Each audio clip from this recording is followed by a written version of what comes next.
ಪರಿಪೂರ್ಣ ಆರೋಗ್ಯ ಅನ್ನುವಂಥದ್ದು ಯಾರಿಗೆ ತಾನೇ ಬೇಡ ಹೇಳಿ. ನಮ್ಮ ದೈನಂದಿನ ಜೀವನದಲ್ಲಿ ಕೆಲವು ನಿಯಮಗಳನ್ನು ಪಾಲಿಸಿದಲ್ಲಿ ಪರಿಪೂರ್ಣ ಆರೋಗ್ಯ ಗಳಿಸಿ ರೋಗರಹಿತ ಜೀವನವನ್ನು ನಡೆಸಬಹುದು. ಪರಿಪೂರ್ಣ ಆರೋಗ್ಯ ಗಳಿಸಲು ಈ ಸೂತ್ರವನ್ನು ಪಾಲಿಸೋಣ. ಅದುವೇ 642211. 642211 ಸೂತ್ರದ ಸಂಪೂರ್ಣ ವಿವರಣೆ ಹೇಗಿದೆ. 6 ಅಂದರೆ 6ರಿಂದ 8 ತಾಸುಗಳ ಕಾಲ ಒಳ್ಳೆಯ ನಿದ್ರೆ ಬಹಳ ಮುಖ್ಯ. ಒಳ್ಳೆಯ ನಿದ್ರೆ ಮಾಡೋದ್ರಿಂದಾಗಿ ನಮ್ಮ ಆರೋಗ್ಯ ಸುಧಾರಣೆ ಆಗುತ್ತೆ. ನಿದ್ದೆ ಕಡಿಮೆ ಆದರೆ ಆರೋಗ್ಯಕ್ಕೆ ಒಂದು ದೊಡ್ಡ ಕುತ್ತೆ ಬಂದುಬಿಡುತ್ತೆ. ನೆಕ್ಸ್ಟ್ ಡೇ ಫುಲ್ ನಾವು ಫ್ರೆಶ್ ಇರೋದೇ ಇಲ್ಲ. ಅನೇಕ ಒಂದು ತೊಂದರೆಗೆ, ಎಸಿಡಿಟಿಗೆ, ಮಲಬದ್ಧತೆಗೆ, ತಲೆನೋವಿಗೆ ಎಲ್ಲ ಕಾರಣ ಆಗುತ್ತೆ. ಹಾಗಾಗಿ ಒಳ್ಳೆ ನಿದ್ರೆ ಮಾಡೋದು ಬಹಳ ಮುಖ್ಯ. ಮಿನಿಮಮ್ 6ರಿಂದ 8 ತಾಸು ಒಳ್ಳೆ ನಿದ್ರೆ ಮಾಡಬೇಕು.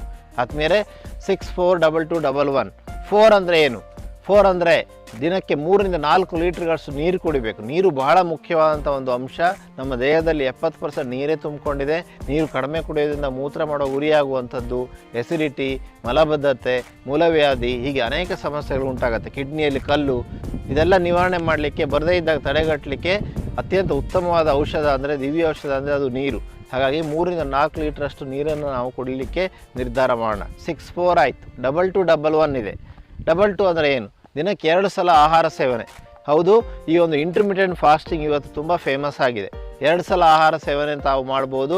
ಇಂಟರ್ಮಿಟೆಂಟ್ ಫಾಸ್ಟಿಂಗ್ ನೀವು ಹೇಗೆ ಮಾಡ್ಬೋದು ಅಂದರೆ, ಸಂಜೆ ನೀವು ರಾತ್ರಿ ಊಟ ಮಾಡ್ತೀರಾ, ರಾತ್ರಿ ಊಟ ಮಾಡಿ ಬೆಳಗ್ಗೆ ಬೆಡ್ ಟೀ ಕಾಫಿ ಕುಡಿತೀರ, ಅದನ್ನು ಕುಡಿಬೇಡಿ.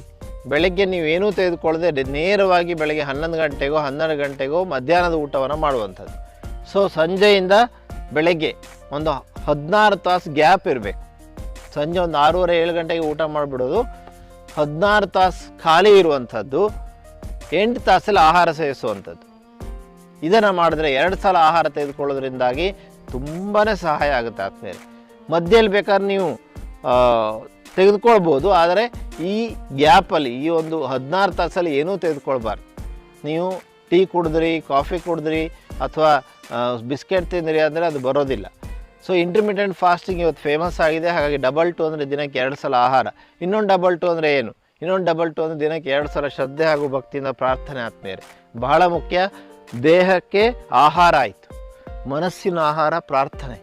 ಮನಸ್ಸಿನ ಆಹಾರ ಪ್ರಾರ್ಥನೆ ಆದ್ಮೇಲೆ ಈ ಪ್ರಾರ್ಥನೆ ಮನಸ್ಸು ಮತ್ತು ದೇಹದ ನಡುವೆ ಒಂದು ಕೊಂಡಿಯ ಕೆಲಸ ಮಾಡುತ್ತೆ. ಹಾಗಾಗಿ ದಿನಕ್ಕೆ 2 ಸಲ ಶ್ರದ್ಧೆ ಹಾಗೂ ಭಕ್ತಿಯಿಂದ ಪ್ರಾರ್ಥನೆ. ಬೆಳಗ್ಗೆ ಎದ್ದು ಕುಳಿಯೋ, ದೇವರೇ ನನ್ನ ದಿನವನ್ನು ನಾನು ಶುರು ಮಾಡ್ತಾ ಇದ್ದೇನೆ, ನನ್ನ ದಿನ ಚೆನ್ನಾಗಿರಲಿ, ನಾನು ಬೇರೆಯವರ ಮನಸ್ಸನ್ನು ನೋಯಿಸಬಾರ್ದು, ನನ್ನ ದಿನ ಒಳ್ಳೆಯದಾಗಿರಲಿ, ಆರೋಗ್ಯಕರವಾಗಿರಲಿ ಅಂತ ಹೇಳಿ 108 ಸಲ ಇಷ್ಟ ದೇವರ ನಾಮವನ್ನು ಜಪಿಸಿ ನಮ್ಮ ದಿನವನ್ನು ಶುರು ಮಾಡೋದು. ರಾತ್ರಿ ಮಲಗುವಾಗ ಪುನಃ, ಓ ದೇವರೇ ನಾನು ತಪ್ಪನ್ನು ಮಾಡಿದರೆ ಕ್ಷಮಿಸ್ಬಿಡು, ರಾತ್ರಿ ನಿದ್ದೆ ಮಾಡಲಿಕ್ಕೆ ಹೊರಡಬೇಕು, ಈಗ ಒಳ್ಳೆ ನಿದ್ದೆ ಬರಬೇಕು ಅಂತ ಹೇಳಿ ಪ್ರಾರ್ಥನೆ ಮಾಡಿ 108 ಸಲ ಇಷ್ಟ ದೇವರ ನಾಮವನ್ನು ಜಪಿಸಿ ರಾತ್ರಿ ಮಲಗುವಂಥದ್ದು. ಹೀಗೆ ದಿನಕ್ಕೆ 2 ಸಲ ಪ್ರಾರ್ಥನೆ ಮಾಡೋದ್ರಿಂದ ಮನೋದೈಹಿಕ ಕಾಯಿಲೆಗಳು ಕಡಿಮೆ ಆಗಲಿಕ್ಕೆ ತುಂಬಾ ಸಹಾಯ ಆಗುತ್ತೆ. ಸ್ಟ್ರೆಸ್ ಕಡಿಮೆ ಆಗುತ್ತೆ.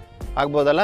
ಆವತ್ತು ತೆಗೆದುಕೊಂಡಂಥ ಸ್ಟ್ರೆಸ್ಸು ಅವತ್ತೇ ಕಡಿಮೆ ಆದರೆ ಒಳ್ಳೆಯದು. ಅದನ್ನು ಮುಂದುವರಿಸ್ತಾ ಹೋದರೆ ಮುಂದೆ ಒಂದು ದಿವಸ ಸಮಸ್ಯೆ ಆಗುತ್ತೆ, ರೋಗ ಬರುತ್ತೆ. ಹಾಗಾಗಿ ಆವತ್ತು ತೆಗೆದುಕೊಂಡಂಥ ಒತ್ತಡವನ್ನು ಆವತ್ತೇ ಕಡಿಮೆ ಮಾಡಲಿಕ್ಕೆ ದಿನಕ್ಕೆ 2 ಸಲ ಪ್ರಾರ್ಥನೆ. ಅಲ್ಲಿಗೆ 6 ಅಂದರೆ ಏನಾಯಿತು ಆದಮೇಲೆ? 6 ಅಂದರೆ 6 ತಾಸು ನಿದ್ರೆ. 4 ಅಂದರೆ 4 ಲೀಟರ್ ನೀರು. 22 ದಿನಕ್ಕೆ 2 ಸಲ ಆಹಾರ. ಇನ್ನೊಂದು 22 ದಿನಕ್ಕೆ 2 ಸಲ ಶ್ರದ್ಧೆ ಹಾಗೂ ಭಕ್ತಿಯಿಂದ ಪ್ರಾರ್ಥನೆ. ನೆಕ್ಸ್ಟ್ ಇರುವಂಥ ಸೂತ್ರ 11. ಸೊ 11 ಅಂದರೆ ಏನು? ವಾರಕ್ಕೆ 1 ದಿವಸ ಉಪವಾಸ. ವಾರಕ್ಕೆ 1 ದಿವಸ, ಸೋಮವಾರನೋ ಅಥವಾ ಶುಕ್ರವಾರನೋ ಅಥವಾ ಶನಿವಾರನೋ ರವಿವಾರನೋ, ನಿಮಗೆ ಯಾವಾಗ ಸಾಧ್ಯ ಆಗುತ್ತೋ ಆ ವಾರ ಬೆಳಗಿಂದ ಸಂಜೆವರೆಗೂ ಬರೀ ಲಿಕ್ವಿಡಲ್ಲಿ ಇರುವಂಥದ್ದು. ಲಿಕ್ವಿಡ್ ಆಗೋದಿಲ್ಲ ಅಂದರೆ ಹಣ್ಣುಗಳೆಲ್ಲ ತಿನ್ನೋದು. ಹಣ್ಣುಗಳು ಅಥವಾ ಲಿಕ್ವಿಡ್. ಅನ್ನ, ಚಪಾತಿ, ರಾಗಿ, ಜೋಳ, ಸಿರಿಧಾನ್ಯ ಮುಂತಾದ ಕಾರ್ಬೋಹೈಡ್ರೇಟನ್ನು ಮುಟ್ಟಬಾರ್ದು.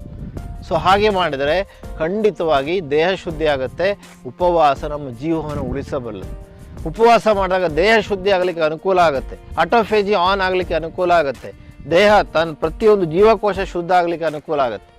ಸೊ ಉಪವಾಸ ಒಳ್ಳೆಯದು ಅಂತೇಳಿ ಕಂಡುಹಿಡಿದಂಥ ವಿಜ್ಞಾನಿಗೆ ನೊಬೆಲ್ ಪಾರಿತೋಷಿಕ ಬಂದಿದೆ. ಸೊ ಇದರಿಂದ ವಿಜ್ಞಾನಿಗಳು ಕೂಡ ಇವತ್ತು ಒಪ್ಪಿದ್ದಾರೆ, ವೈಜ್ಞಾನಿಕ ಜಗತ್ತು ಒಪ್ಪಿದೆ ಉಪವಾಸ ಒಳ್ಳೆಯದು ಅಂಥೇಳಿ. ಸೊ ಹಾಗಾದರೆ ವಾರಕ್ಕೆ 1 ದಿವಸ ಉಪವಾಸ ಮಾಡುವಂಥದ್ದು. ಸೊ +1 ಇದೆ, ಲಾಸ್ಟ್ ಒಂದು, ಅದು 1 ಗಂಟೆ ಯೋಗಾಭ್ಯಾಸ.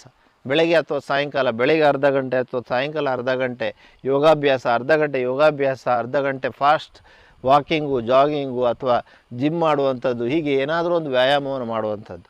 ಸೊ ಇದೆಲ್ಲವನ್ನು ನಾವು ಅಳವಡಿಸ್ಕೊಂಡು ಬಿಟ್ಟರೆ ಆರೋಗ್ಯ ನಮ್ಮ ಕೈಯಲ್ಲಿರುತ್ತೆ. ಇಲ್ಲಾಂದರೆ ಆರೋಗ್ಯ ವೈದ್ಯರ ಕೈಯಲ್ಲಿರುತ್ತೆ. ವೈದ್ಯರ ಕೈಯಲ್ಲಿ ಆರೋಗ್ಯ ಇರೋದಿಲ್ಲ. ನಾನೊಬ್ಬ ವೈದ್ಯನಾಗಿ ಈ ದಾರಿಯಲ್ಲಿ ಹೋದರೆ ನಿಮಗೆ ಆರೋಗ್ಯ ಸಿಗುತ್ತೆ ಅಂತ ಮಾರ್ಗದರ್ಶನ ತೋರಿಸ್ಬೋದೇ ಹೊರತು ನನಗೊಂದಿಷ್ಟು ದುಡ್ಡು ಕೊಡಿ ನಾನು ಆರೋಗ್ಯವನ್ನು ಕೊಡ್ತೇನೆ ಅಂತ ಹೇಳಿ ಆರೋಗ್ಯವನ್ನು ಸೇಲ್ ಮಾಡಲಿಕ್ಕೆ ಸಾಧ್ಯ ಇಲ್ಲ. ಹಾಗಾಗಿ ಈ ಒಂದು ಆರೋಗ್ಯವನ್ನು, ಪರಿಪೂರ್ಣ ಆರೋಗ್ಯವನ್ನು ಪಡೀಲಿಕ್ಕೆ 642211 ಸೂತ್ರವನ್ನು ಅರ್ಥ ಮಾಡ್ಕೊಳ್ಳೋಣ, ಬೇರೆಯವರಿಗೂ ಹೇಳೋಣ. ಈ ಒಂದು ವಿಡಿಯೋವನ್ನು ಬೇರೆಯವರೊಂದಿಗೆ ಶೇರ್ ಮಾಡ್ಕೊಳ್ಳಿ, ಹೆಚ್ಚೆಚ್ಚು ಜನರಿಗೆ ಇದನ್ನು ತಲುಪಿಸೋಣ. ತನ್ಮೂಲಕ ಆರೋಗ್ಯಯುತ ಸಮಾಜವನ್ನು ನಿರ್ಮಾಣ ಮಾಡಲಿಕ್ಕೆ ನಾವು ಪ್ರಯತ್ನ ಮಾಡೋಣ ಅನ್ನುವಂಥ ವಿನಂತಿಯನ್ನು ಮಾಡ್ತಾ, ಆದಮೇಲೆ ಫ್ರೀ ಆನ್ಲೈನ್ ಕನ್ಸಲ್ಟೇಷನ್ನ ಪ್ರಯೋಜನ ಪಡ್ಕೊಳ್ಳಿಕ್ಕೆ ಕೆಳಗಡೆ ಬರ್ತಾ ಇರುವಂಥ ನಂಬರ್ಗೆ ತಾವು ಕರೆ ಮಾಡ್ಬೋದು. ಹಾಗೆಯೇ ಹೆಲ್ತ್ ಟಿಪ್ಸ್ ಗ್ರೂಪಿಗೆ ಸೇರಲಿಕ್ಕೆ ಕೆಳಗಡೆ ಬರ್ತಾ ಇರುವಂತಹ ಒಂದು ಲಿಂಕಿಗೆ, ಡಿಸ್ಕ್ರಿಪ್ಷನ್ ಬಾಕ್ಸಲ್ಲಿರುವಂಥ ಲಿಂಕಿಗೆ ತಾವು ಕ್ಲಿಕ್ ಮಾಡಿ ಹೆಲ್ತ್ ಟಿಪ್ಸ್ ಗ್ರೂಪನ್ನು ಸೇರ್ಬೋದು ಅನ್ನುವಂಥ ವಿನಂತಿಯನ್ನು ಮಾಡ್ತಾ ತಮಗೆಲ್ಲರಿಗೂ ವಂದನೆಗಳು.